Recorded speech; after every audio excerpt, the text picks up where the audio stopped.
Hej, mit navn er Kai Yamamoto.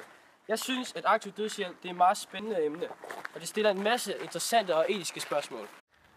Men jeg vil gerne finde ud af mere, og hvorfor det er så debatteret. Men hvad handler det egentlig om? Aktiv dødshjælp er, når et menneske, som enten er syg eller ikke kan se en anden udvej, vælger at sige farvel til livet. Det er en proces, som er meget kontrolleret, og det er professionelle folk som læger, der udfører arbejdet. Man skal til mange samtaler, så man er sikker og helt afklaret. Man skal kunne skrive under på sit valg efter en bestemt periode, og lægen skal tage beslutningen sammen med en anden læge. Lægen, som udfører dødshjælpen, skal blive i lokalet, indtil personen er erklæret død. Jeg er nu taget på Midtjysk Efterskole for at spørge unge og lære om, hvad de mener om aktiv dødshjælp.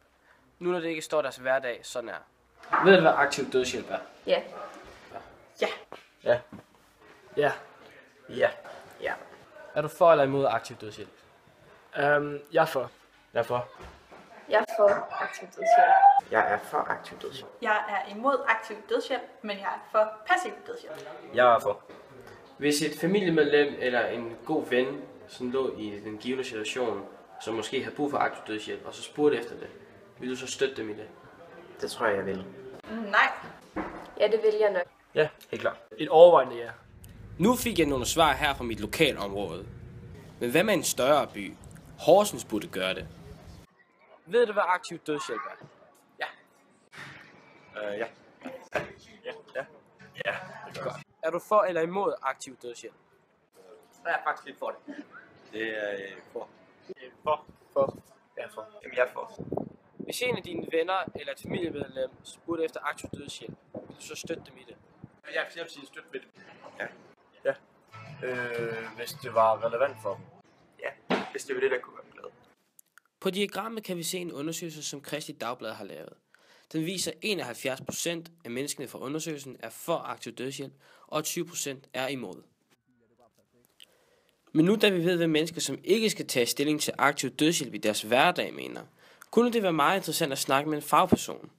Jeg har fået kontakt til Leila Bustad, som har siddet i Videnskabsetiske Komité. Videnskabsetisk Komité er en afdeling inden for etiske råd. De beslutter, hvad man må forske i, og hvem der får lov. Men hvad er etiske råd? Det etiske råd er et råd, som blev dannet for at rådgive omkring etiske dilemmaer. De har ikke ret til at lovgive, men de rådgiver regeringen om, hvordan de skal lovgive, for eksempel omkring aktiv dødshjælp.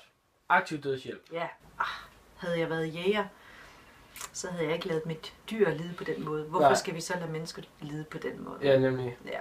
Og det er sådan en diskussion, der kommer op rigtig til. Jeg er blevet spurgt af rigtig mange døende pårørende, som kommer hen og spørger mig, kan I ikke bare gøre et eller andet, så det slutter det her? Fordi det er modbydeligt at stå og se på. Er du så for eller imod? Jeg er imod aktiv dødshjælp. Hvis aktiv dødshjælp var lovligt, så hvis man er 92 år gammel, og får rigtig meget hjemmehjælp, og er både diabetiker og kol og hjertesyg, så bliver man sat i en situation, hvor man nogle gange tænker, det kan også være, at jeg er for dyr for samfundet. Det kan godt være, at jeg bare skulle tage aktiv dødshjælp. Jeg kan næsten ikke være det bekendt.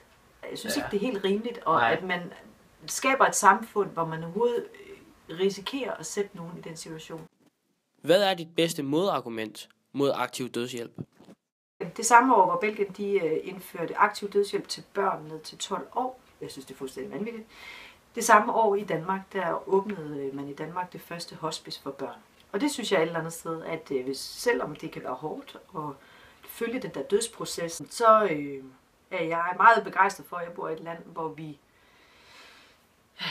kan skabe et miljø omkring den døende på en værdig og på en værdig måde, hvor man kan komme herfra i livet på en god og etisk rigtig god måde.